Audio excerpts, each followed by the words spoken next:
That's our new little intro. I want to say thank you to everybody for helping put that together.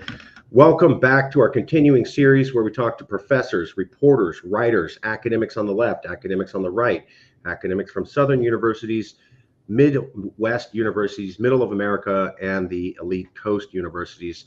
With us today, it is my privilege to have Professor Kevin Smith. He's a professor of political science at the University of Nebraska, Lincoln. Professor Smith studies the biology and psychology of individual level differences in political attitudes and behaviors. We're going to be talking about that today. In other words, he is interested in why some people are passionate about politics while others couldn't care less. Where conservatives and liberals get their political beliefs from, why those beliefs are so resistant to change, and how those beliefs drive choices and actions. He also retains a strong interest in public policy and state politics, which were his primary research interests during the first part of his academic career. This is the book where I found him. We talked to some of his other colleagues, and we'll be getting to that in just a second. Here's a brief description.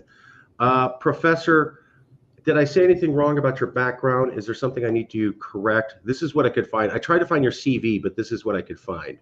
No, I think that's a pretty good capsule description of who I am and what I do. I'm primarily make my crust as a political psychologist studying attitudes and behaviors, but I also still have a strong foot in the field of public policy. That's kind of my jam.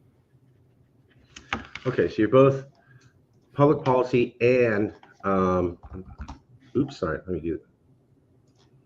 Both public. I just want to, public policy and psychology. That's brilliant. So what is this book about, briefly, and why is it important? And if you could, I know I load these questions up, but why did you write this? Why was this an important book? Why write it now? Why not 10 years in the past or wait 2 years in the future? Why was it important to get to this topic? And why was it timely to discuss this now? Well, to start with the last part of your question first, I mean, it's a timely topic because we're certainly going through an era by any metric of increasing partisan polarization. Increasingly, people don't just agree to disagree on public policy. They're sort of like splitting up into partisan tribes. We can kind of see that in an obvious sense with what's happening around the presidential election campaign cycle right now. But even when elections aren't going on, people are pretty divided over politics. And I think one of the common mistakes that people on both sides make is that, if people on the other side, people who disagree with me, if I could just sit down with them, if they just had access to the same information that I had, and they just saw the world the way that I see it, they would agree with me, or at least their position would move a lot closer to mine.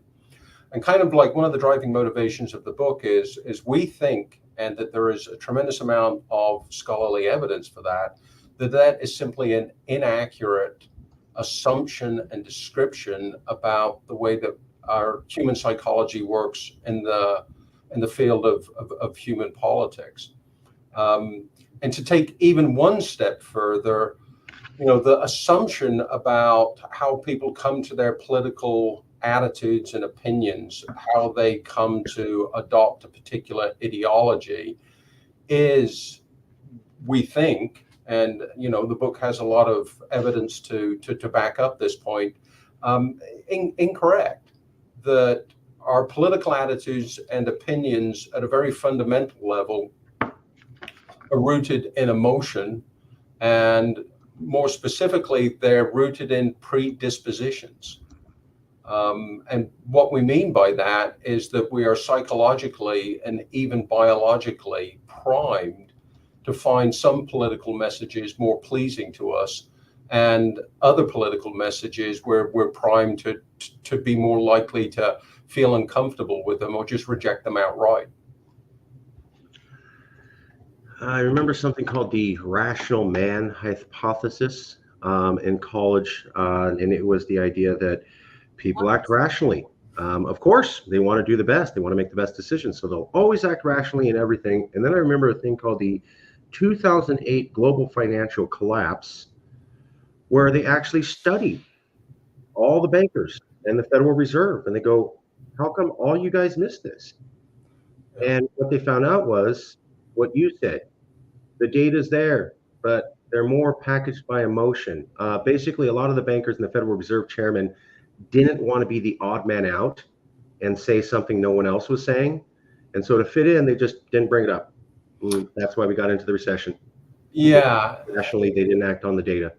And sort of like the story of why I ended up having sort of like this schizophrenic academic research agenda of public policy and psychology kind of like is related directly to the point that you're making. You know, I cut my teeth as a young assistant professor back in the mid 1990s looking at state level public policies. Like I was very interested in criminal justice policy and crime policy, for example, but also education. And at the time, exactly what you were describing was the primary method or the primary theoretical lens through which academics viewed policy. It was in academia, it was called public choice, but its first assumption was that people are rational. Public and choice. I kept getting up at academic conferences and saying, this doesn't make any sense. We're doing things like reordering the educational system and locking up hundreds of thousands of people on the assumption of rationality. And I don't know human beings who actually think and behave and act like that. And the response that I kept getting, where I sort of like have my little soapbox speech, was like, okay, smart guy, what's your theory of where people come to their attitudes and behaviors and make their choices from? And at that kind of struck me mute, because I hadn't got one. And so what I started to do is, you know, I read quite a lot in economics, but I started also reading broadly in psychology. That really rapidly took me to evolutionary psychology. And then, you know, I went all the way back to Darwin and even Lamarck. And I increasingly became convinced that, you know, if you're going to study public policy seriously in terms of trying to affect people's behavior and choices, what you need to pay attention to is more the psychology of humans than this notion of economic rationality that we're getting out of economics. And so I started to think all sorts of weird thoughts about which way my career should go. And it just so happened that independently, 2 doors down from me was one of the co-authors on that book, John Hibbing. Okay. And we, purely by accident, were eating lunch with a group of our colleagues one day, and John turned to me and said, what are you working on, Kevin? What are you thinking about these days? And I sort of like sheepishly told him what I was reading and what I was thinking about. And of course, John being John, he was 2 years ahead of me. So that's kind of like how the collaboration happened. And both of us, I mean, John is a very, very well-known institutional scholar. He was one of the nation's leading congressional scholars. Right. And John and I and another colleague at Rice University, John Alford, we effectively spent the next 15, nearly 20 years basically investigating the biology and psychology of ideology, of political attitudes and behaviors.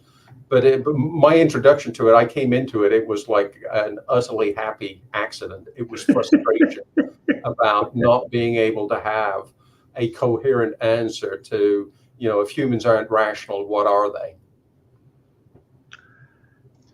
So we're giving up the rational man theory going back to 1790, 1723, taught to me when I was in college in the 1990s.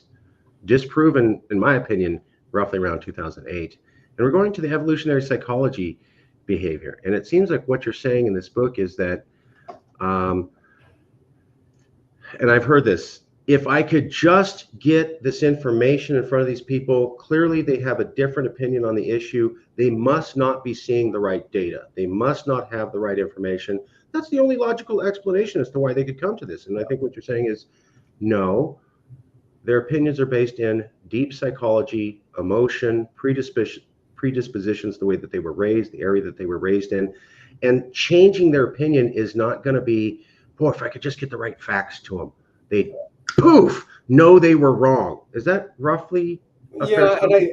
and I think the proof in the pudding of that is anyone who has had a conversation about a political issue with someone that they disagree with is that trying to change people's political views where they have a distinct, that they have a position is incredibly hard.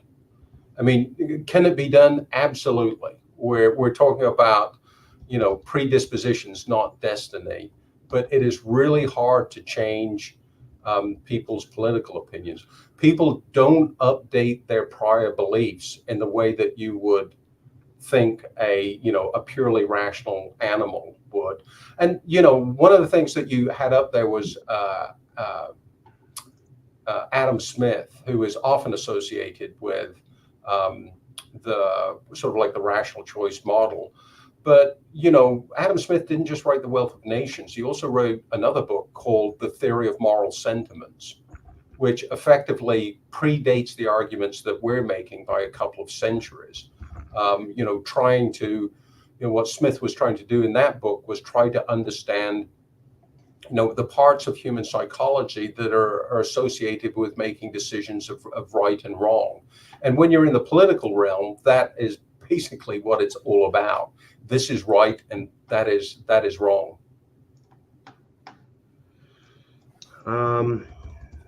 So I have heard from a lot of professors that, and I guess I'm going to challenge the theory. I agree with you, but I want to, just for the sake of the audience, I want to challenge the theory. So I've heard from numerous professors saying the opposite. Boy, if we could just get more of these conservatives and liberals to talk to each other. Stanford University has, this is the book, I believe, correct, Professor? Yes, The Theory of Moral Sentiments. Yep.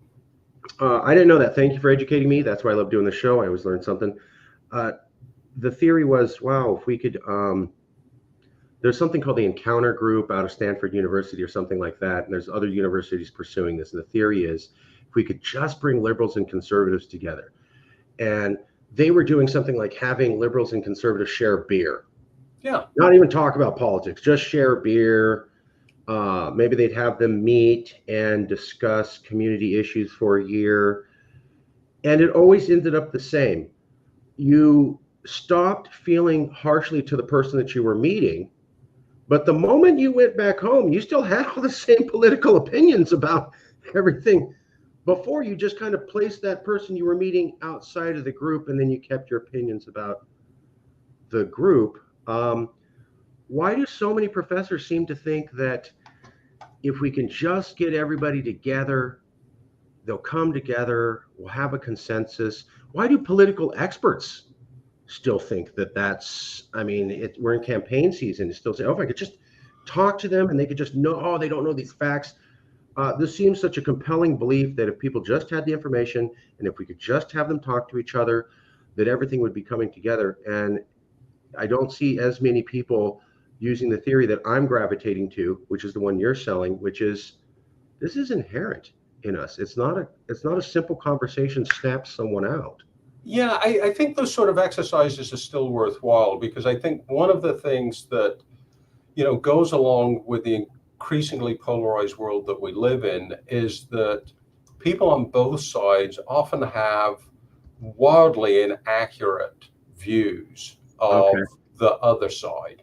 Okay. And one of the, I think, very constructive things that can come out of, discussing your differences is that a lot of people effectively realize it's like, well, they're not as extreme as I thought they were. And I think that's a very, very useful and constructive thing to do. It essentially helps build a bridge to, talking about differences in an environment of civility and comity. And Lord knows we need a little bit more of that these days. But when it comes to sort of like changing fundamental opinions, yeah, I just don't think that's going to happen. I mean, will it happen occasionally? Sure. We're not talking about the notion that people are pre-programmed and cannot change their minds. I mean, individuals still have agency, but persuading, I mean, like, if you have a progressive liberal and a MAGA conservative get down together, the notion that one of them is going to walk out of there completely turned around, I think that's pretty naive. I mean, one of the points that we really try to drive home in this book is that there's an awful lot of evidence out there that suggests that liberals and conservatives literally see the world differently.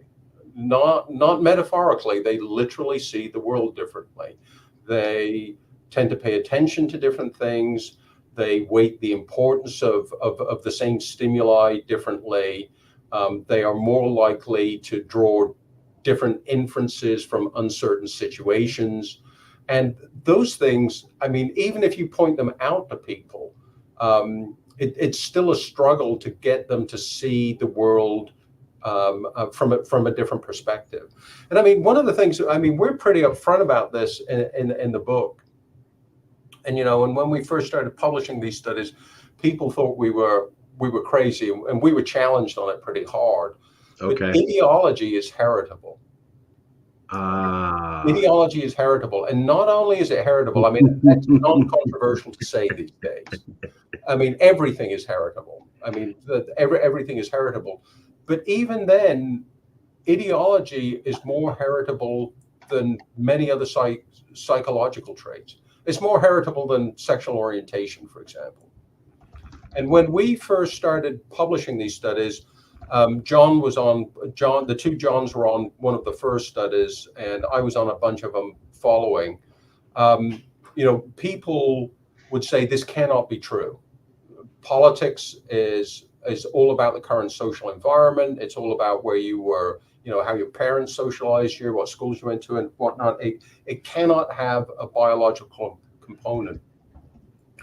But I think that's much less controversial to say these days. I mean, people who argue that ideology and your political attitudes are not partially under the influence of your genetics, the onus of proof is now on them, because the evidence that we have from different methods, so like from quantitative genetics or basic twin studies, from adoption studies, and from genome-wide association scans, they all tend to triangulate on the same conclusion, that roughly 40 to 60% of the variance that we observe in ideology in populations seems to be under genetic influence.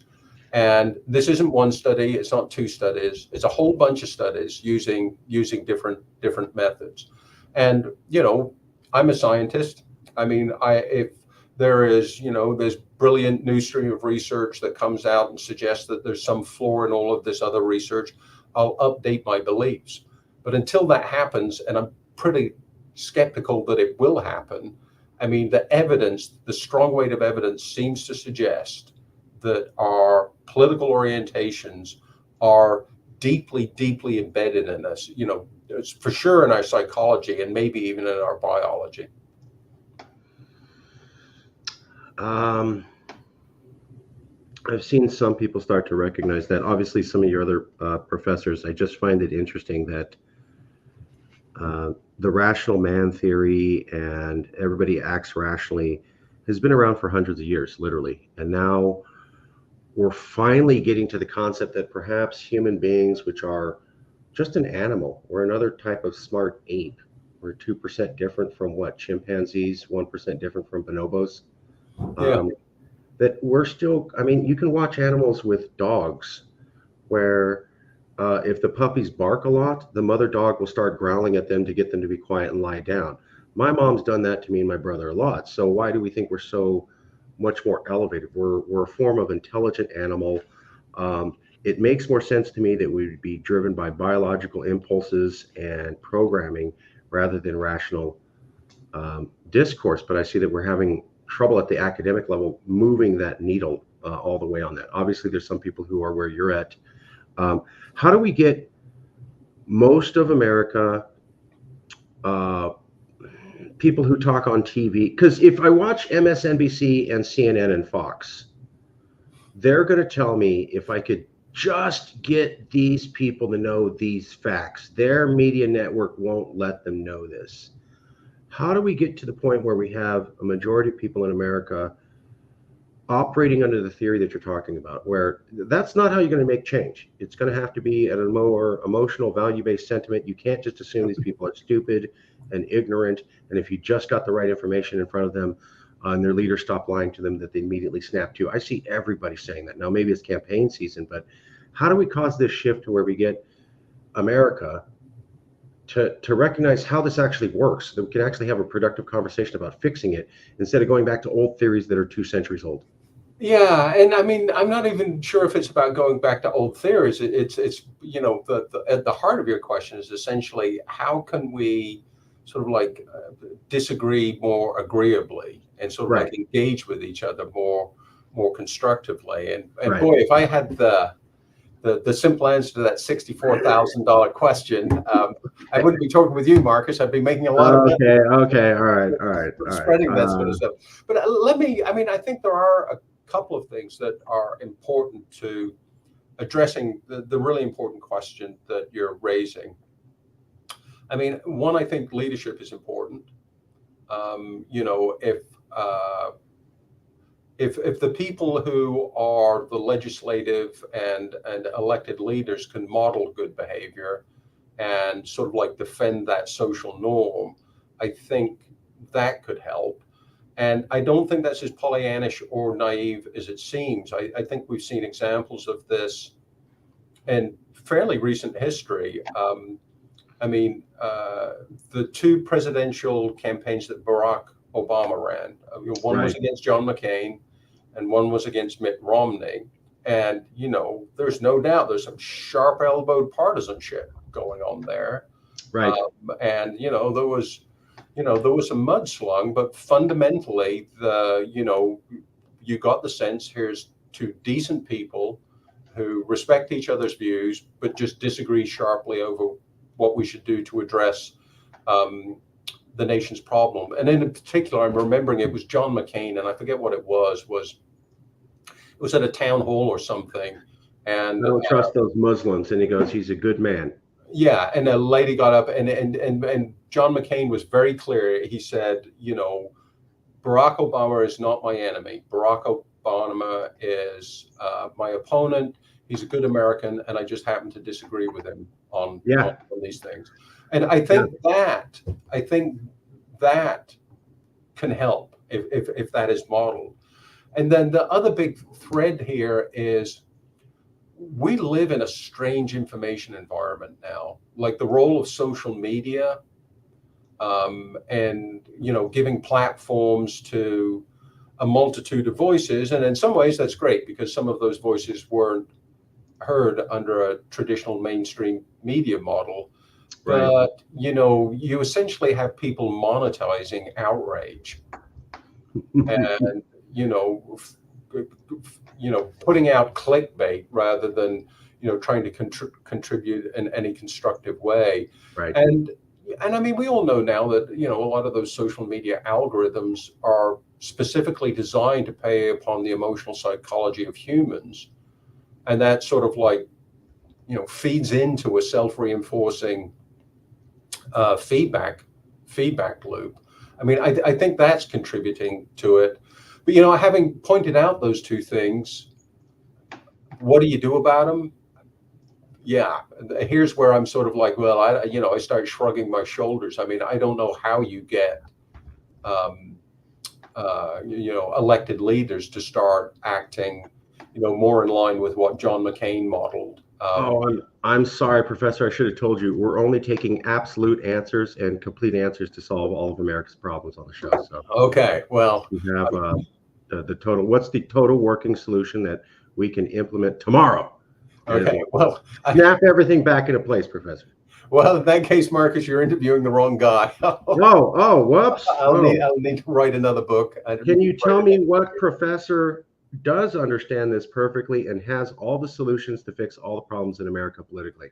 Well, and that's one other thing. In all seriousness, anyone like me or anyone in the media or anyone in the political world who says anything like, I've got the solution to this, my response would be to be extremely skeptical of that, because there's a lot of people, plenty of them way smarter than me, that have been looking at this issue, that have not managed to sort of like resolve the complexities of human psychology that are needed in order to address what, let's face it. I mean, political polarization is a pretty serious social problem right now. So it sounds like to me you're saying no one has figured out the definitive answer and is confident enough to walk out there and go, I've got the answer. This is it. This is how we fix all of America. Yeah, and the questions of sort of like how we solve America is like, I'm not even sure that is the right question. I'm not sure that America needs solving. I mean, one of the things that I sort of like really try to reinforce with my undergraduates, because a lot of them kind of have the notion that if we got political polarization is inherently bad, and it's not even inherently bad. I mean, if we define polarization as policy disagreements, that's no biggie. Democratic institutions, that's what they're set up to handle. If we're polarized in the sense of, I hate you if you disagree with me, and I will try to get you canceled, I'll try to get you fired, I will smear your reputation because I just hate you. That's not a recipe for social cohesion or social stability. So how we, retain and are okay with the former while sort of like lowering the temperature on the latter, I think that's the big challenge. And I mean, one way that people like me can play a role in that is not necessarily through writing books or anything, it's through teaching. One of the things that I see in my students year after year after year is that the average 20-year-old, when you get them to think seriously about politics, which is hard enough to do, they tend to have this viewpoint that the point of the democratic process is to solve or resolve conflict. And that's not its point. It's to manage it. It's to keep conflict within a certain set of navigational beacons. And those navigational beacons consist of institutions and social norms. And what we need to be really careful about is not undermining those institutions or abandoning those social norms that allow the democratic process to manage conflict. Because once we abandon those norms, once we've undermined those institutions, man, they're going to be awfully hard to stitch back together again. And a lot of the stuff that we're talking about in the book, in terms of predispositions, and effectively this is a predisposition to be tribal, right? You let those predispositions run wild where there's no norm constraints or institutional constraints, it's probably a bad, it probably forecasts bad things for the republic.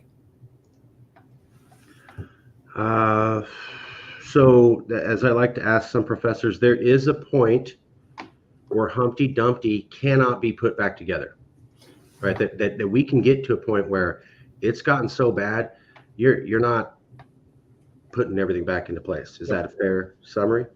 Yep, I think that's a fair summary. I mean, the debate is over how close we are to that tipping point. That's my next question. So some professors have said, Mark, relax. We had the Civil War, we survived. We had the 1960s. It's pretty violent, pretty upset. It's nowhere near as violent as the 1960s, so everything's going to be just fine. But then I met other professors who said, okay, there's some truth there. Civil War was much more violent. The 1960s had more political bombings, police officers being shot. But what was different was that now we have people who don't share a common faith in institutions. That wasn't the case in the 1960s. So now you have, I defy the guy you elected being president.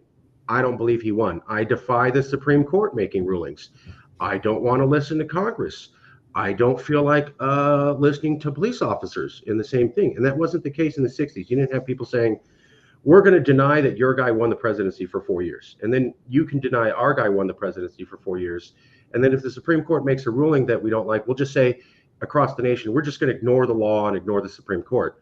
And now you do have people saying that. And so I've heard professors saying there's not the same common faith in institutions today as there was in the 1960s. And so the 60s may be more violent, but we may be more turbulent in that we don't have a national common belief that this is the election, that's Prez. This is the Supreme Court, that's the law. We're starting to do this thing where, like, that's your president. That's your Supreme Court ruling. I'll just, quote, defy it. Here in California, we had the lieutenant governor of the world's 5th largest economy go on TV and say, I defy the Supreme Court. I've never seen language like that in my life. 46. So would you agree that that might be new and bad? Yeah, I think I would. I mean, being the typical academic that I am, I think where my own perspective on these things would be sort of like midpoint between the two sides that you explained. I mean, I think, over the past 5 or 10 years, the institutions have taken a pretty good kicking, and I think they're holding. I mean, they're functioning as they are supposed to. James Madison and the rest of those guys, the Constitutional Convention, set up a system that is pretty resilient to, the sort of like unpleasant things that can be unleashed by a very polarized electorate. And we're certainly not at the point where, or at least I certainly hope we're not at the point where we're about to break out into a bloody civil war.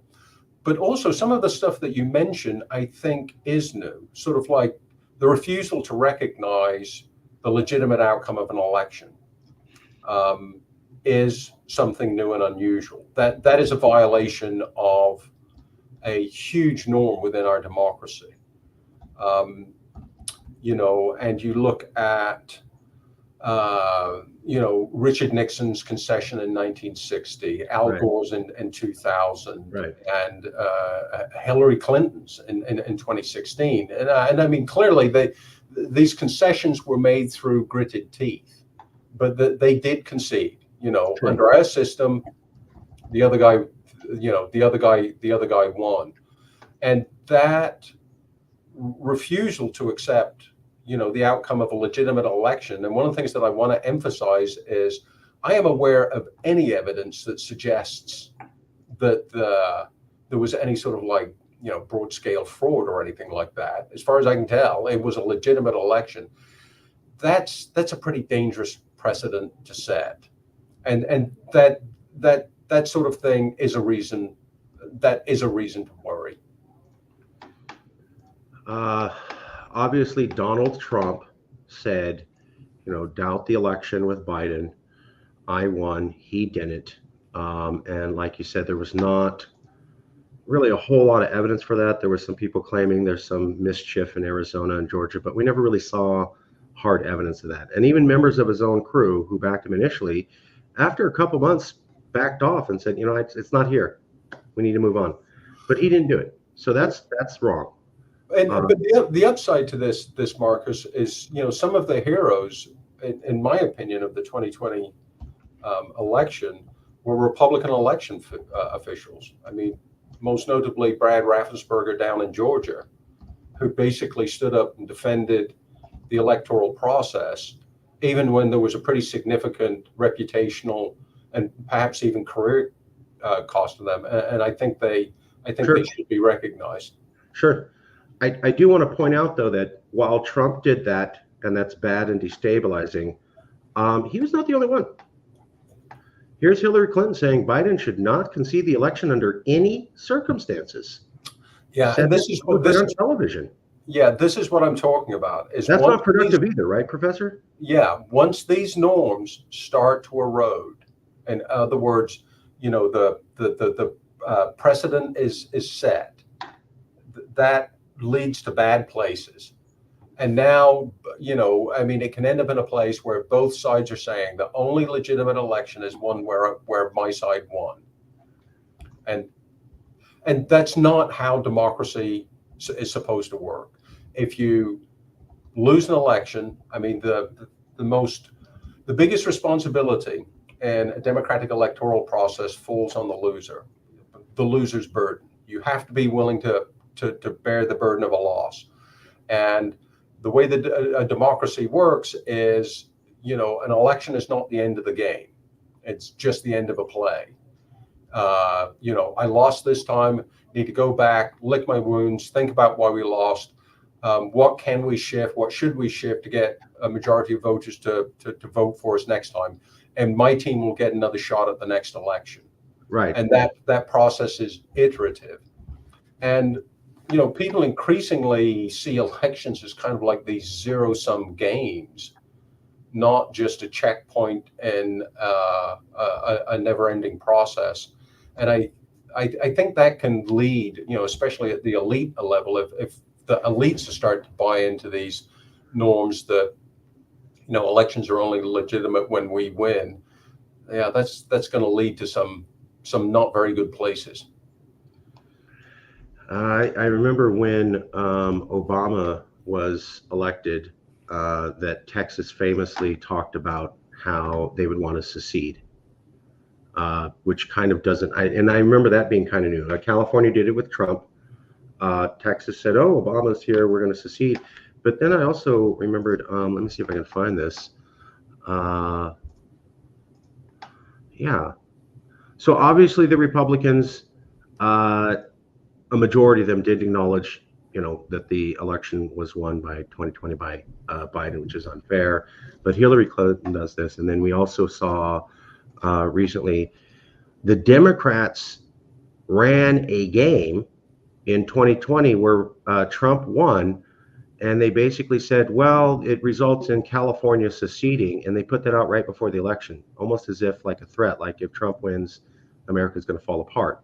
So both sides seem to have participated in a little bit of hyperbolic language. Does this get better? Do we calm down naturally? We calmed down after the 1960s. What I want to ask you before you answer is, nobody that I talked to predicted January 6th would happen. Mm-hmm. Not one. Well, maybe one or two out of a couple hundred. But basically nobody did. How do we know there's not going to be a second January 6th and a third and a fourth, since the first one caught us off guard? And how do we know that we fix our problems and return to a workable level of political polarization before Jan 6, number 5? Yeah, I mean, in terms of, are we going to have another January 6th sort of event? As I don't know. I mean, my crystal ball isn't more functional than anyone else's. Maybe Nate Silver or Nate Cohn is a better person to ask about that. I tend to rely on their statistics. Nate Silver got the 2020 and 2016 election wrong and had to admit his models didn't work. But please. One of the ways in which I talk to various groups and I talk to my students, and I don't want to play down the significance of something like a presidential election, because when a president gets elected, it can affect people's lives. If you're an undocumented immigrant, for example, I mean, it makes a difference in, how you feel and whether you feel targeted, depending on which president gets elected. If you're concerned about abortion rights, or if you're concerned about gun rights, it makes a difference, right? But for the vast majority of Americans, the day after the presidential election, the world's going to turn, the sun's going to come up, and your day just isn't going to be that much different. For the average American, politics is not going to change your life in terms of your day-to-day experience by much, if at all. And if I'm right about that, it gives plenty of people space to sort of swing back to a place where temperatures are cooler after an election.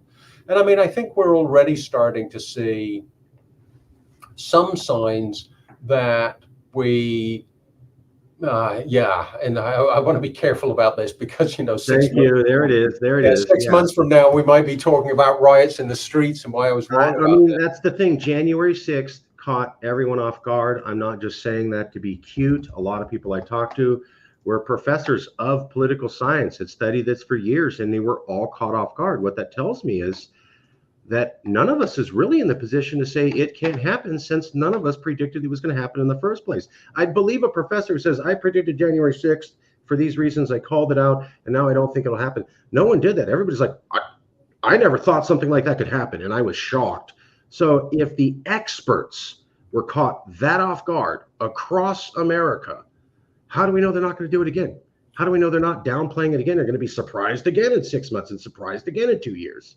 Well, the short answer is we don't. You know, Thank you. the future is uncertain, and you know, predicting the future is in some ways a mug's game, because it's a Well said. multivariate universe, and there's a lot of Well stuff said. that can happen.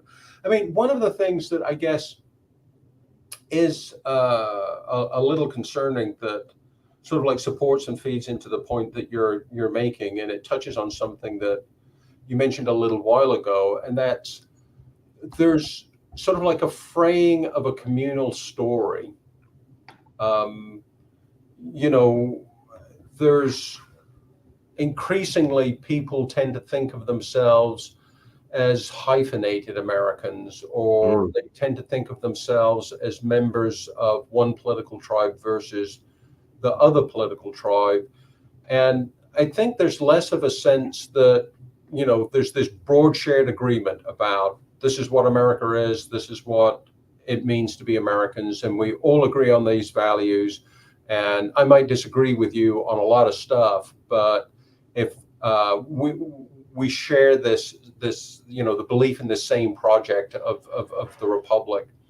And there seems to be less of that these days. I mean, you know, this has been, in strands of the progressive left, this has been a long-term project. You know, basically we need to tear the system down and start over again. I mean, what concerns me is that that's also a project that increasingly seems to be a part of the political right. Is, you know, we need to tear it down, and at least from the right, it's sort of like they at least sort of like try to slap a fig leaf of constitutionalism on it. But, you know, some of the stuff that they talk about doesn't strike me as that constitutional. Fair enough. Fair enough. But if you've got both, you know, both of the major flavors of politics are sort of like drifting towards this. It's like, this isn't working. We need to tear down the institutions. We need to tear down the norms. That's just not a healthy place to be in. That's just not a healthy place to be in. I mean, typically what traditionally has happened is conservatives, small c conservatives, I'm not talking about the Republican Party, because I think large sections of the Republican Party now, you could argue, are not small c conservatives. But effectively, the role of conservatives was to defend those institutions, to defend those norms, to defend the way that we've always done things. And the role of progressives and people on the left was to point out, well, you know, if we keep this institution and this norm, this is unjustly affecting this group of people in a way that sort of like undermines the values that you say you're upholding. And the conservatives would grit their teeth and say, yeah, you're right. So let's move the goalposts a little bit, because we have to take care of that. And then, you know, the republic would evolve. But at periods of our history, there's been like those, you know, for lack of a better term, baby steps just aren't satisfying anybody. And that's when you get sort of like punctuated equilibrium. You get a civil war. You get, you know, Watts riots and all the upheaval that we saw in the 60s. And you get, quite frankly, what we're seeing some of today. I mean, certainly not to that extent, at least not yet. But, you know, politics is, I mean, I think this is an objective observation rather than a subjective interpretation. Politics has just gotten uglier.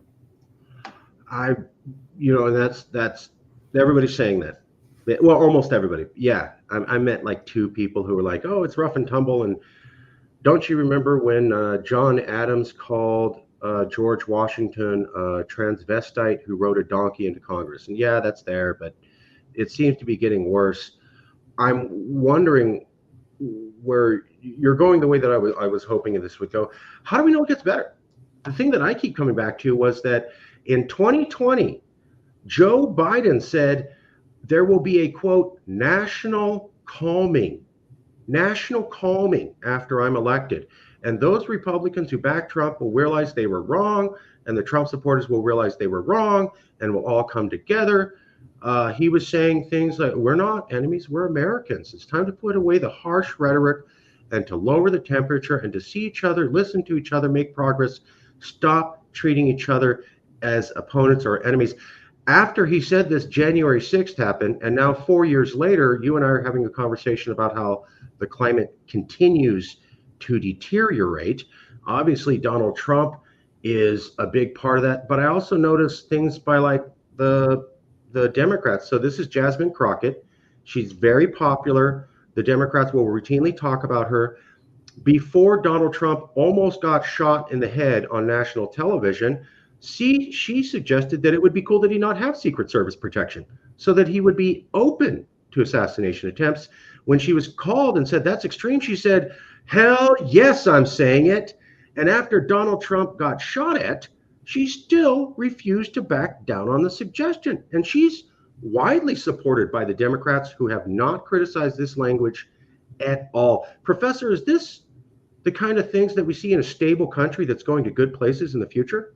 Well, the short answer to that is, especially when you've got not just rhetoric involved, but you have people actually taking pot shots at presidential candidates. No, that's not something that you typically associate with a stable, healthy, functioning, liberal, civil democracy.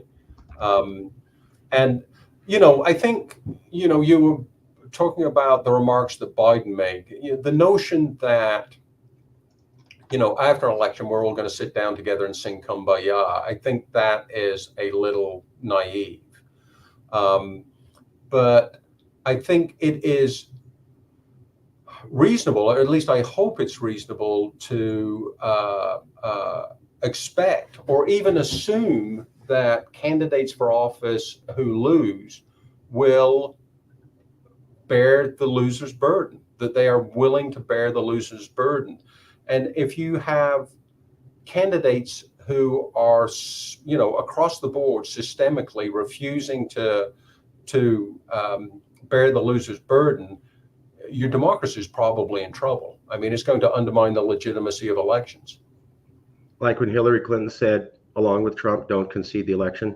Yeah, like when anyone says that. That's not a good sign. If there is, and I think I'm unaware of any evidence that suggests that there is any major sort of like corruption or flaw in the electoral process in the United States. Now, am I saying that every vote is counted exactly accurately? No. I mean, you're on a presidential election, you're talking about tens of millions of votes.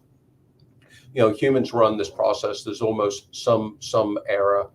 But I don't see anything systematic going on to where we should not trust our electoral process in terms of sort of like delivering a result that is truly reflective of the people who voted. If you have a system like that, and you have candidates that are basically saying, yeah, this system doesn't work because I lost, it's clearly fraudulent, and people start to lose faith in the system, then it doesn't matter how good your electoral process is. Once faith in that system has gone, faith in the electoral system, essentially what you're talking about is faith in democracy is gone. And things can get a little shaky if that happens. So about half the country appears to have lost faith in the elections, if we're looking at the election, political tally. I know it's a little bit hard to go the exact percentage, but if you look at the largely Trump base of supporters, he's been saying that for years. The Republicans who criticized them have walked back some of the condemnations, just like the Republican Party walked back their condemnation of January 6th. So they were condemning him, and then they started to walk it back. So what does that say when there's two political parties, they're roughly equal, and one of them thinks, yeah, last two elections were rigged? Is that stable? One of the, let me try to shed a little sunshine into this. Please. One thing that I would, if you press hard on that opinion data about faith in the election process, I think there are a lot of people who are suspicious about the electoral process broadly, but are still pretty confident in it locally. Like out here in Nebraska, I mean, there are some people worried about voter ID and that sort of thing. But there's a general recognition that, yeah, our elections run pretty cleanly. We're not the problem. Sure. But if Donald Trump is losing, or Hillary Clinton is losing, or whoever is losing, my candidate is losing, somewhere else, somebody's electoral system must be off. Somebody's rigging it. So I'm not sure how. I mean, I'm reminded of sort of like the split in public opinion about public education. I mean, if you look at public opinion polls, people are like, "Oh yeah, public schools are in such a mess." Well, how's your public school? Oh yeah, my public school is pretty good. I think there might be that kind of an element, and you can understand why, because people, the messages that people are getting about the electoral system, and indeed about the public education system, that you get in the news or through social media, it's very rarely good stuff. It's Right. usually bad stuff. Right. And I mean, I think it's, I mean, I don't think it's an unwarranted inference to take from the information that you're getting that something's got to be wrong somewhere, because I keep hearing all this bad stuff. I wonder if it's getting better. I see people have told me, we survived the 1860s, we survived the 1960s. Come on, this is America. But then I see things like Congress members saying, let's not have Secret Service protection for presidents. Presidents almost getting their head blown off. And then the Democratic Party saying, no need to criticize anything about that or suggest anything. Yeah, multiple attempts on a president's life, but we don't need to criticize any of our members talking like that. I also see things like this. This was last year. Historically low faith in U.S. institutions continues, as that article puts it out. Basically, they're saying, if I can find that again, let's see here, many institutions at or near rock bottom.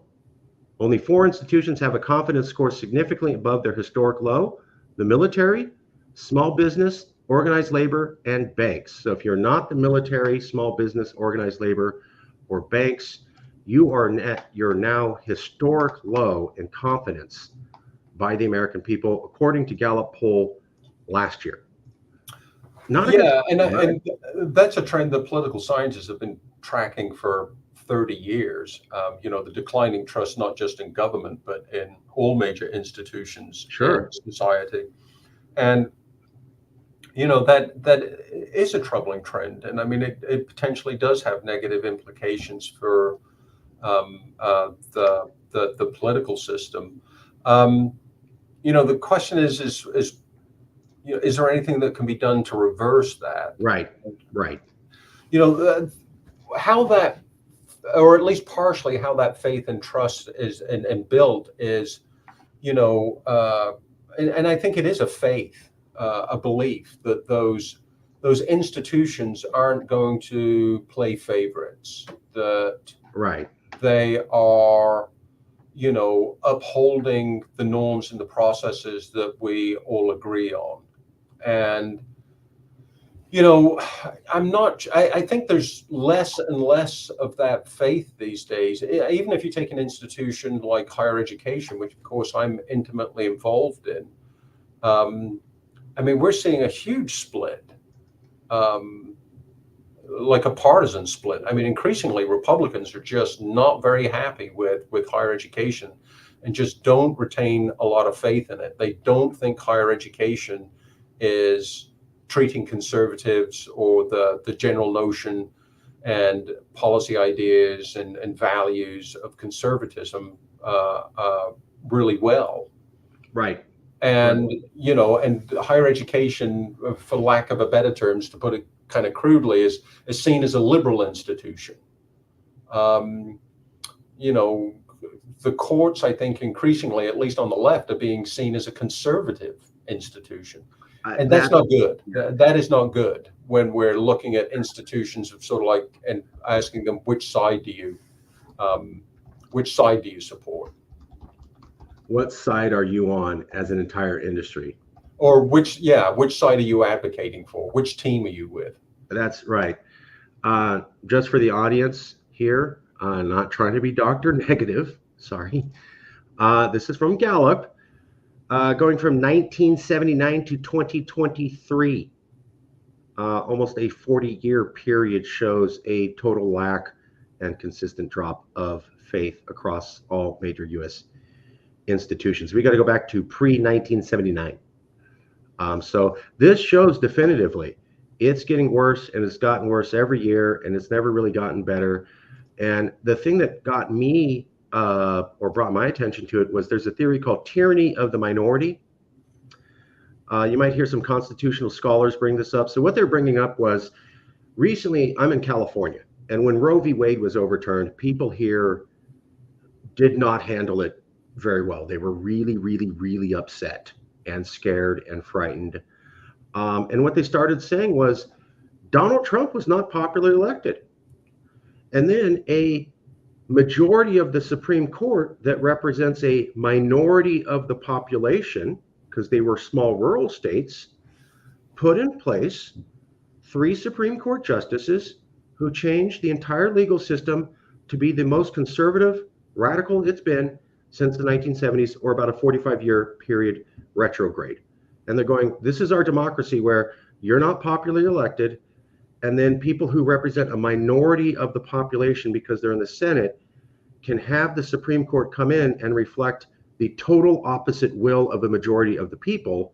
And that's completely democratic, and that recently happened, and it's all legal. Is that a system that you think will continue to build faith of the American people, given how low faith is already and is declining over the last 45 years? Well, there's an awful lot to unpack there. I Fair mean, enough, fair enough. and part of it is with the Electoral College. I mean, we have this kind of goofy system of electing a chief executive. Sure. And I mean, the simple fact is, I mean, you don't have to like it, but in 2016, Donald Trump won the presidency fair and square. He didn't win the popular vote, but he won the Electoral College vote. And under our system, it is the Electoral College that decides the president, not the popular vote. If I wanted to sort of like push back or at least give some context to, the real point that you're making, this notion of the tyranny of the minority is one of the reasons we have a system set up the way that we have it set up is, the founding fathers weren't too wild about majorities. Fair enough. Because, majorities can be, if you like look at Jim Crow states, I mean, majorities certainly supported those systems.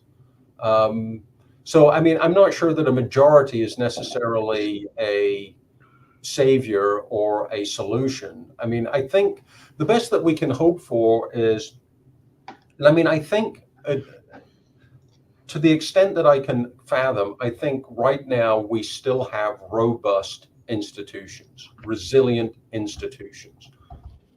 And I think that's a hopeful thing, because that gives the entire system the ability to course correct without falling apart. The thing that would concern me is if those institutions and the norms surrounding them get so frayed that they essentially collapse. Yeah, that's when I think bad things can happen.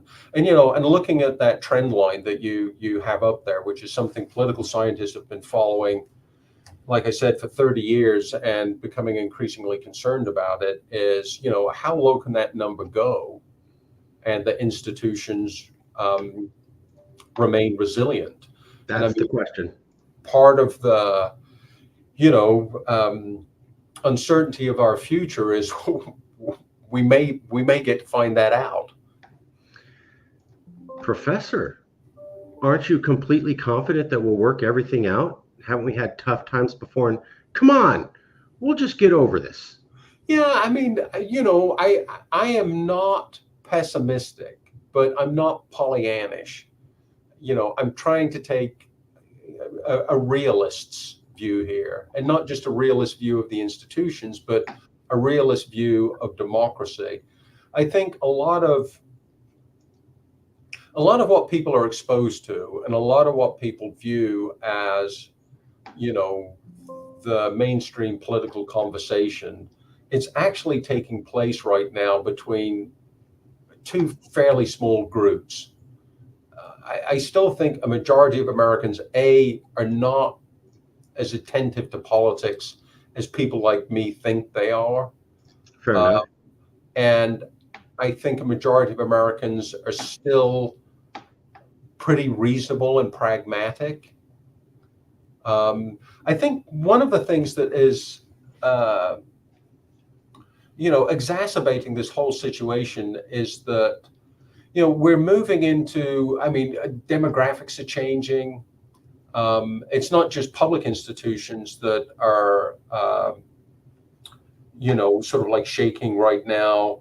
Institutions that have promoted social cohesion, the obvious ones are religion and the traditional family, are fading and reforming and coming into different forms. How much of a part does that play in creating sort of like a ferment where it's harder to bring stability to the institutions that govern and control the political process? I mean, I wonder. America is just such a, it's always been a pretty diverse place, right? And, nation of Sure. states, melting pot, all that. It's just that we've got a pot, all right, but it's a pot that's getting stirred rather than, a lot of melting going on. And I think if there was some, I have no idea how you do this, but some way to sort of like get people to accept a common story, a vision of America that is positive and most people can buy into it. The last politician I can think of who really did this effectively was actually Ronald Reagan, where, Wow. love him or hate him, the whole Morning in America thing. Mm-hmm. And, Mm-hmm. it's, Tip O'Neill is like, well, what can I say? I disagree with him about everything, but I love the guy, It worked. Highly Yeah, polarized, but it worked. worked. I mean, It worked. and that sounds, it sounds kind of trivial, like there's a lack of substance there, but I think it really is sort of like that, sort of like some sort of unifying story or myth. Fair enough. Fair enough. But I don't know how effectively we seem to be in the process of losing that, and what we can do to replace it or tell ourselves a new story. Well, your guess is as good as mine.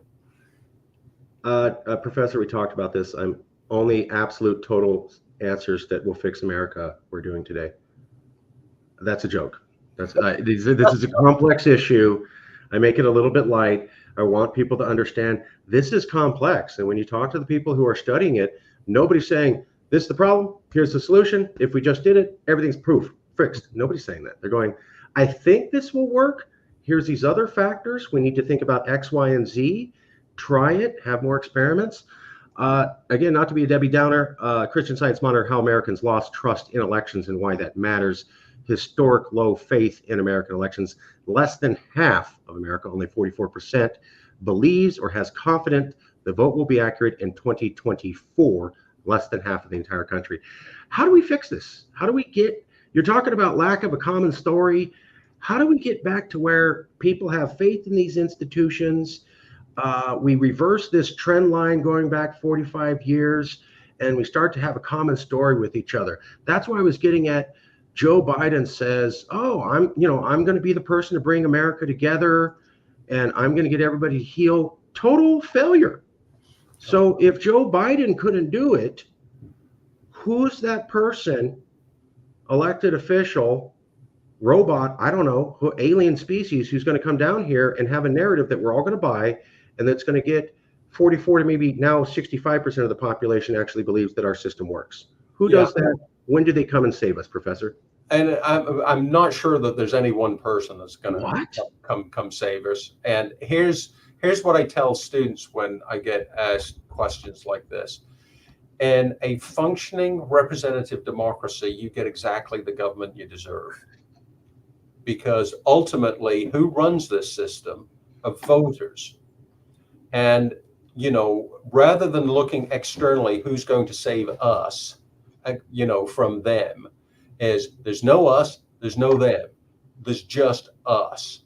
And if what you needed to do in order to win an election was to be a reasonable person who acted with civility and comity to those who disagreed with them, you know what politicians would do? They'd do exactly that. Because one of the things political scientists have figured out pretty definitively is we know what motivates legislative and electoral behavior. And ultimately, politicians will respond to what the big messages that voters get them. And if, ranting about, the election was rigged, if that is like, if I don't win, it's a complete stitch up. If that's what gets you votes, then that's what they're going to say. If what gets you votes is, here's my policies, here's what I think, I believe in America. If I win the election, I'm going to do my best. I'm going to shake my opponent's hand and roll up my sleeves and get to work. If I lose, I absolutely will bear the loser's burden and lick my wounds and sort of like try to reload for the next election. If voters rewarded that sort of behavior, I'm pretty positive that's the sort of behavior that would get in politicians. So rather than someone coming down to save us, I think if we're going to send out a hopeful, actionable message, it should be, it's up to the voters, which is perfectly appropriate in a democracy. We have to save ourselves. We the people, you watching this, not your elected official, not the person on TV, you, the individual, the voter, has to be the patriot, has to be the one to lead the charge. Is that fair? That's fair enough. How do we get the people to react to that? So right now, what I'm saying is Donald Trump uses a lot of vitriol and tough language, and it works. But when I look at the Democrats, I watch MSNBC and I see them go on TV and say, Donald Trump wins, this is the last election we'll ever have. Donald Trump wins, democracy's over. If Donald Trump wins, they will literally round up the gays. Yes, they said that on MSNBC. Is that the kind of language that gets us to a mature discussion about elections? Well, obviously, no, that is not the language that gets us to a mature discussion, but that is the language that gets attention. And one more time is if MSNBC is saying that stuff and everybody just turns it off, won't listen to it. Sure. I guarantee you. I mean, right. we bashed on The Economist and the notion of rational man at the beginning of this conversation. One of the things where I'm in 100% agreement with The Economist is incentives matter. And, the difficulty here is acting, if you're one person out of millions of voters, it's sort of like, what difference can I make? And the only honest answer is not much. But if it's not one voter, but it's millions of voters who are acting collectively, that absolutely can make a difference. The entire system is set up so those sorts of differences can be made. I hope so. I just, I just remember, what was it? Kamala Harris would come on recently after the second assassination attempt on Donald Trump, and she would say, I was an attorney general and a prosecutor. I prosecuted international, transnational gangs. I prosecuted rapists. I prosecuted pedophiles. So hear me when I say, quote, I know Donald Trump's type. That's inferring that Trump's a pedophile and a rapist. That was her major campaign ad, and that was after the second attempt on his life. Not good, right, for calming things down?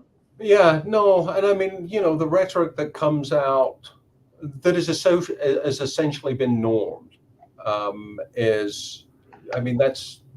it's not good for the system. I mean, one of the differences that I talk about in some of my classes, in the 1990s, I spent a lot of time telling my undergraduates, you need to pay more attention to politics because politics is important. Mm-hmm. And that was the era when the wall had come down, the Cold War ended, right. Francis Fukuyama, and it's the end of history and all history. that. And then, you fast forward 30 years, and what I'm telling my students is like, politics isn't that important. You should, if it's putting you on anti-anxiety medication, maybe you need to Yeah, turn off the TV and step away from right. social media. But again, that comes down to, I mean, in some ways, it's not just that we hold the key to changing it. In some ways, we're doing this to ourselves. If we are, if this headline pops up in our social media feed, and that's the click that we go for. That's the thing that gets a response. People are going to keep putting out that kind of rhetoric. I'm just saying there was 2 attempts at killing this man, and the very next thing was AOC and Kamala going, I know his type, and inferring that he's a pedophile and a rapist. And I'm like, if he is, you have to prove that in court before you can say that about a person. You can't just make these things up. That's not the way the law works. That's not the way decency works. While I'm not a fan of him, this seems like pouring gasoline on a fire after a second time this guy almost got his head shut off. And That's pretty healthy, right?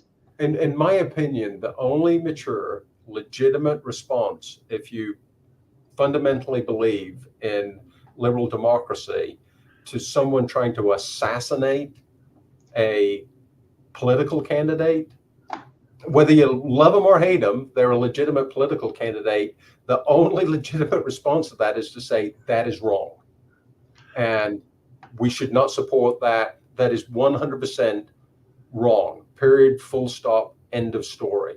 That our system should have no place to trying to resolve differences through violence. That is antithetical to a democratic process. We count heads. We don't break them. And if you are even sort of like hinting that breaking heads is a legitimate option, you are in effect arguing against a legitimate democratic process.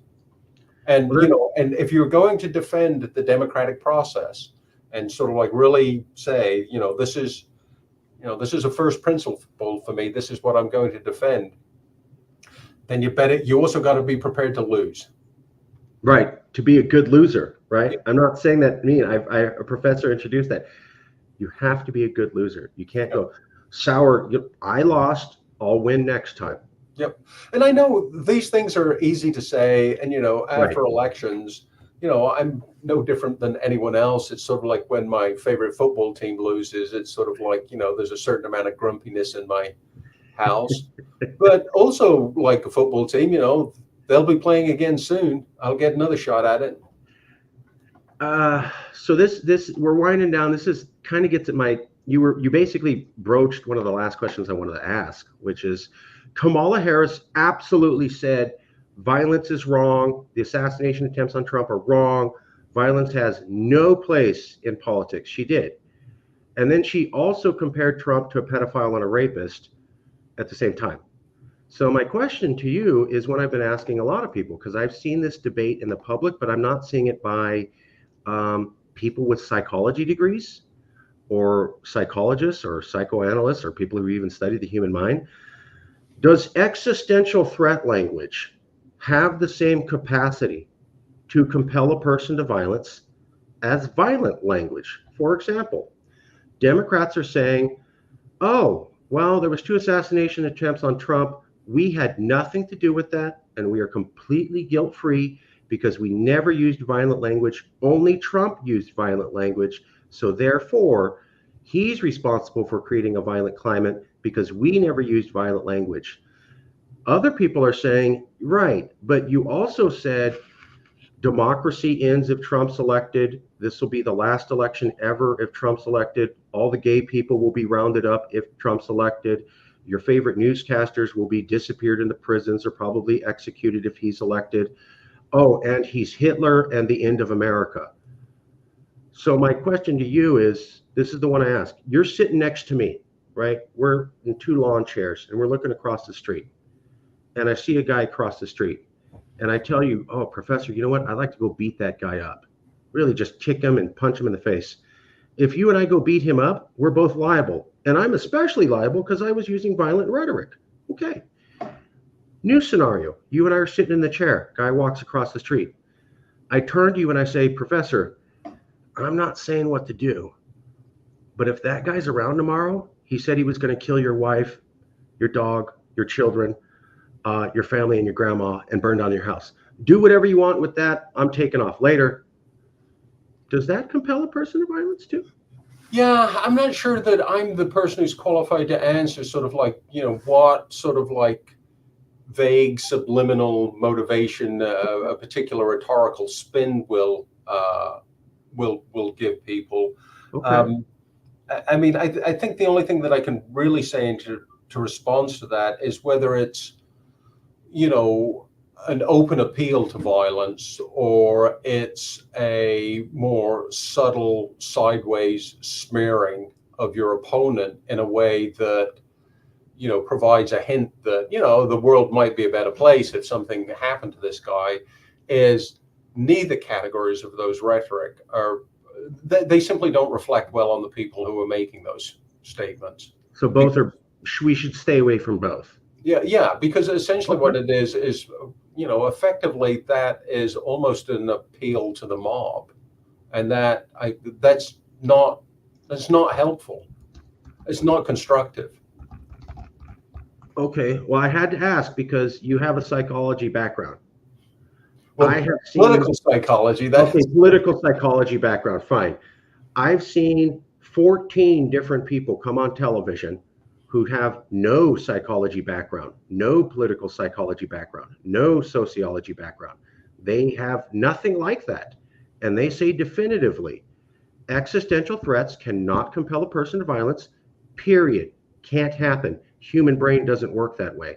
Only violent language does. And I go, isn't that interesting that people who do not have a background in the human mind are taking a very distinct position on this issue, which you sort of demur to because you said, hey, I'm not exactly qualified. Why are many people who are not qualified taking a hard stance on this and telling us it's this way and that when they don't have a psychology background? Well, I mean, yeah, I mean, and I think there's a lot of Is that people out fair? there who essentially claiming expertise that they do not. Um, and one of the things that I think is getting left out there is like making these. I I think it's debatable whether things are that clear cut, simply because it's not just the rhetoric. You have to get into the psychology of the people who are receiving the message. And that message is not going to be, certainly what I can say is that sort of message is not going to be received the same way by every individual. That Okay. there is going to be individual level variation and what that message means and the inference that people take from that message. Now, is Okay. it, I mean, I can't, I'm not qualified. I'm certainly not a clinical psychologist or even a cognitive psychologist. Could some people infer from these hints is sort of like basically what they're saying is, if you're on the side of the good, you should, uh, go shoot this person or something. But it wouldn't surprise me if that did happen. I mean, the example that I was thinking of is that guy who showed up to that pizzeria because Oh, Hillary Clinton was running a, right. well, I mean, Right. it was like bizarre, absurd Yeah. stuff. Yeah. This guy, had heard these messages and, you know, bless his heart, his motivation seemed principled in the sense of, God, somebody needs to go up there and save these kids, and I have to shoot somebody to do it. Uh, so be it. And I don't think anyone was saying, go up to this pizzeria and start blasting away. It was, there was sort of like these hints that there was some sort of nefarious shenanigans going on that the Clintons were involved with. So, I mean, I think most people listen to that sort of message and were like, yeah, that's loopy. That just doesn't, that just strains credulity. But clearly there's at Sure. least a couple of people out there who's like, yeah, somebody needs to grab a gun and do something about that. Sure. And that's a great point. I'd forgotten about that, that Republicans used existential rhetoric, that the Democrats were running a pedophile pizza ring. And then you did have this guy go and try to Yeah. shoot it up. Could we then play the reverse? What if Republicans never put that message out there? Well, would the and guy that, still yeah, have been gone and shot up the place? and sort of like, trying to establish, what would happen in the negative case is, Right. I mean, it's always a speculative exercise. I mean, I think in that particular Fair instance, enough. that particular guy probably wouldn't have done it, but I mean, who knows? I mean, one thing that Fair we enough. can say for sure, though, is that I mean, the effect of this kind of rhetoric is, I mean, it's all negative, right? It's negative in the sense that basically what you are is you are, I mean, like purely from a political frame, basically what you're trying to do is demonize your opponent, and you're trying to effectively persuade people not to go out and support them. I mean, that's essentially from a political standpoint the objective. And I mean, Sure. is that a healthy way to sort of like run a democracy? My opponent is evil, and that Right. reflects on you if you vote for them. Right. I mean, I keep coming back to, John McCain's example. And, there's Right. plenty of instances with John McCain's record where you can sort of like say, well, that wasn't such a good example. But in that particular instance, a very high profile example where there's an obvious motive to go along with the sort of rhetoric that you're talking about. And his response is, no, I'm not going there. I'm absolutely not going there. And and I mean, I don't want to overegg this anyway, but No, he was a great man for saying that. Many people have brought up that that was an example of the kind of leadership that we need, and we just don't see anymore. and A you lot of even people have saw said a that. little bit of that in the vice presidential debate that we just Sure. had Oh, fair enough. Fair with enough. Vice Pence and presidential Walz. debate, yes. Yeah, There was an two attempt. Midwestern Absolutely. guys, and sort of like Midwestern values are sort of showing through there. I mean, it can be done. Fair enough. Fair enough. It clearly can be done. But to get back to what we were talking about earlier, ultimately, I think it's the voters that have to provide the incentives for individuals who are running for office to behave that way. I'm just wondering how much worse it gets. We can't have a coherent national narrative that existential threat language and violent language, maybe we should put both of them away. So I've interviewed two professors so far who told me, yeah, I have a psychology background. And yeah, violent existential rhetoric can compel a person to violence, but Trump's that evil, so it's okay to do that. Yeah. Yeah. I mean, That's not safe, right? That's not stable right. But thinking. I mean, one of the things that I think gives me a slightly different perspective on this is, I'm in academia. I'm around a lot of pretty liberal, progressive people and Sure, socialized with a lot sure. of them. But I've also got, friends and relatives who are dyed in the wool MAGA people. And, Me too. I hang around and socialize with both of them. They're all good, decent people. Thank you. Thank you. And it's sort of like, when I go down to see friends and family in Texas, I'm kind of like the strange guy who parachutes out of academia to see them. And then when I come back, I'm sort of like this weird guy who is, dragging some of that Texas viewpoint with me into the ivory tower. And the bottom line is it's all good. I mean, the people who are reflective and wrapped up in the sort of like rhetoric that you're talking about, I have no doubt. I think you're 100% correct, Marcus. There's plenty of them out there, but I don't think that's most people. I think most people are people, and you might disagree with them. It's like I've said to a number of my relatives. It's like, I'm not getting into an argument with you. I love you. I'm not letting politics divide us. I'm trying to find the study. There was some study that I'm trying to find. It was showing basically, like, it was by the Sabato Crystal Ball Center out of the University of Virginia School for Politics, and they had done a survey about 2 years ago, and they were showing like 78 and 80% of all registered Republicans and all registered Democrats viewed the other side, quote, as a existential threat. Yep. Which, I mean, that's the kind of way that we described a Russian nuclear attack in the 1980s, or ISIS committing another terrorist bombing in the 2000s. And now we use that language for roughly 80% of both parties when they're describing the other side. That can't be good for stability, correct, Professor? No, it can't be good for stability, but there was a big study that came out not that long ago that took a bunch of interventions that were sort of like trying to bridge that divide, like Democrats viewing Republicans as evil and Republicans doing the same to Democrats. And one of the most effective interventions to lower the temperature and sort of like decrease what we call affective, emotional, political polarization, was to ask people, what do you think Republicans believe about immigration? Right. And then show them, well, actually, this is what Republicans think about immigration. What do you think Democrats think about immigration? Well, actually, this is what Democrats think about immigration.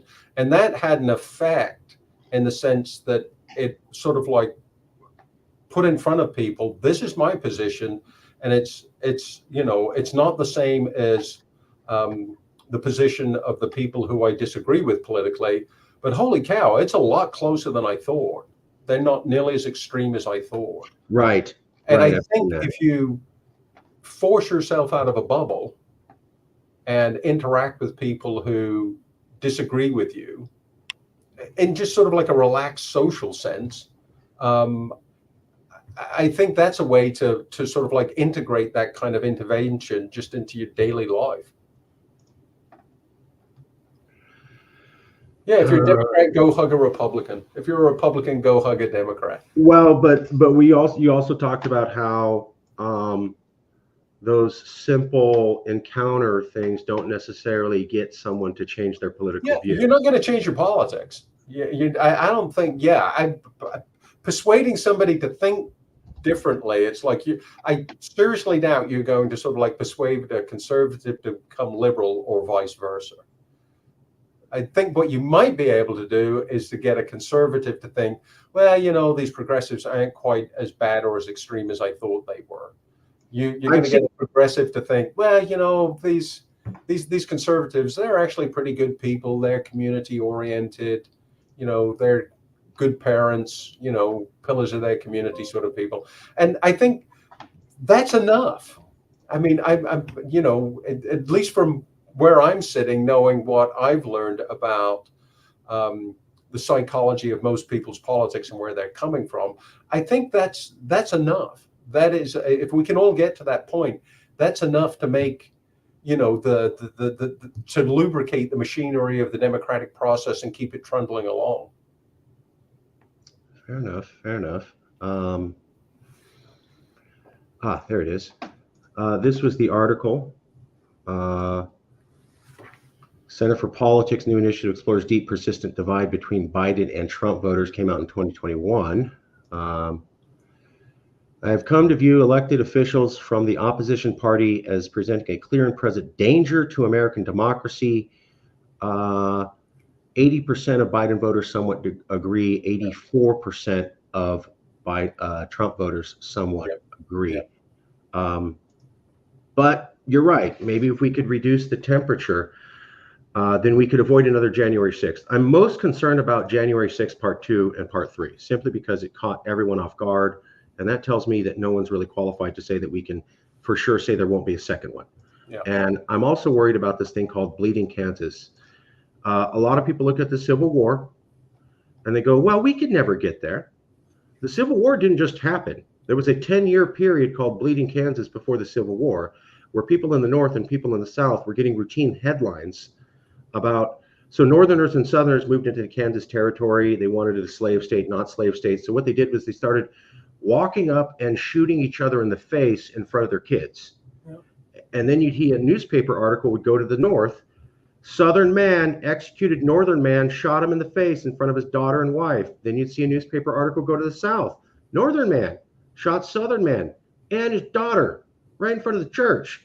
That went on for 10 years. So people in the South and North were desensitized to the idea of others killing them, fellow Americans, and started to build hate.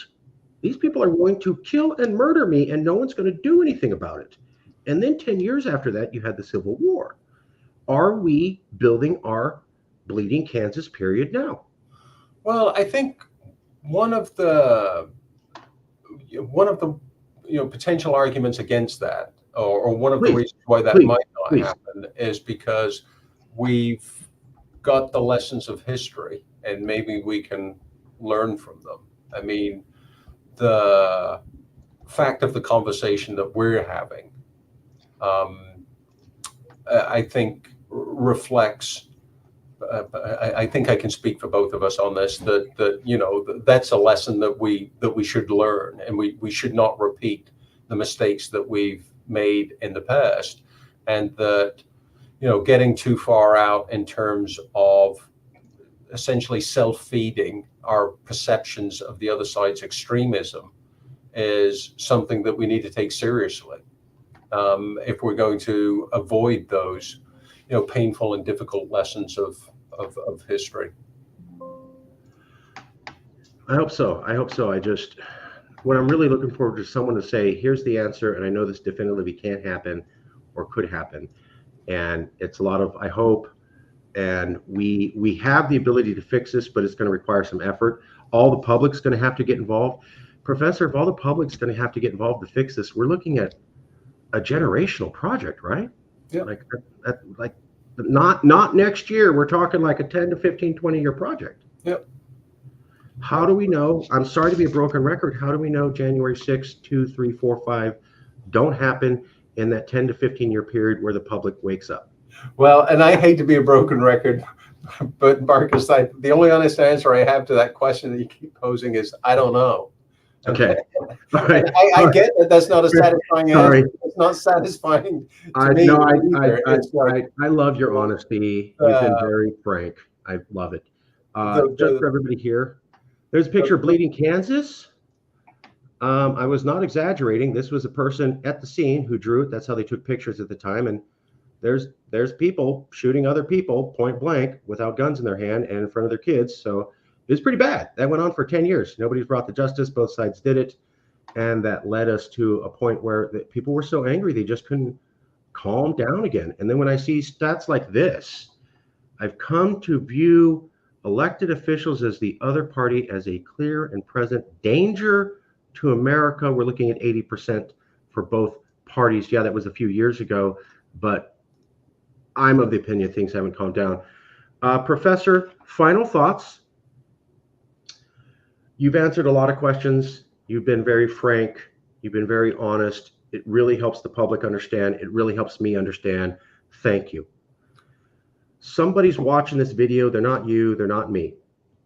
And they're saying, wow, I learned a lot. I thought you could just go do an encounter and everything, poof, fixed. Now I know you can't. But there was a lot of material and I'm struggling to remember it all. But the professor of political science and political psychology said this one thing, and it was the most important thing he felt for people to understand about political polarization in America. What is that one thought you want people to not be able to forget 5 days after they watch this video? The thought that's so critical for an average American to understand, to comprehend, and potentially solve this national problem, Professor. The one thought would be that I would want people to stick with is we're not as polarized as you think we are, in the sense of your view of the extremity of the people that you disagree with is probably incorrect, at least in a broad sense. So people have a worse opinion of the other side than actually is fair. So absolutely. So Democrats think Republicans don't care about democracy by like 60%. And it's actually like 40%. And vice versa, where it's just they're not as bad. They're not the boogeymen you say that they are. Yeah, that's precisely it. And I mean, you can always find an example of the boogeymen to confirm your priors, but that is typically not representative of the people on the other side of the political aisle. And to put it in even more succinct terms, is you're closer to the other side than you think you are. Ooh, that's good. That's very good. Just got to say, for my relatives in Texas, my family's also from Texas. So when you were talking about going back to Texas, yeah, half the family's from Texas. Here's a little factoid for both political parties. Latin people in California don't vote or act like Latin people in Texas. I've had conversations with my cousins, and they think some of the stuff we do out here is bizarre. Yeah, and I can confirm that as a political scientist. I'm just, so they're like, oh, but where's the Latin voter going to go? Probably the way the rest of everybody else in that region votes. Yeah. They tend to blend in and adopt the attitudes of the area. Yeah. Thank you for coming out. I hope you found that this was a fair interview. I'll send you a copy of the video. You don't have to name anybody, but we always ask for recommendations. If you know anybody who might be open to a fair conversation, we hope you felt this was a fair combo. I'll send you a copy of the video soon, and I'll ask you for recommendations then, if that's okay.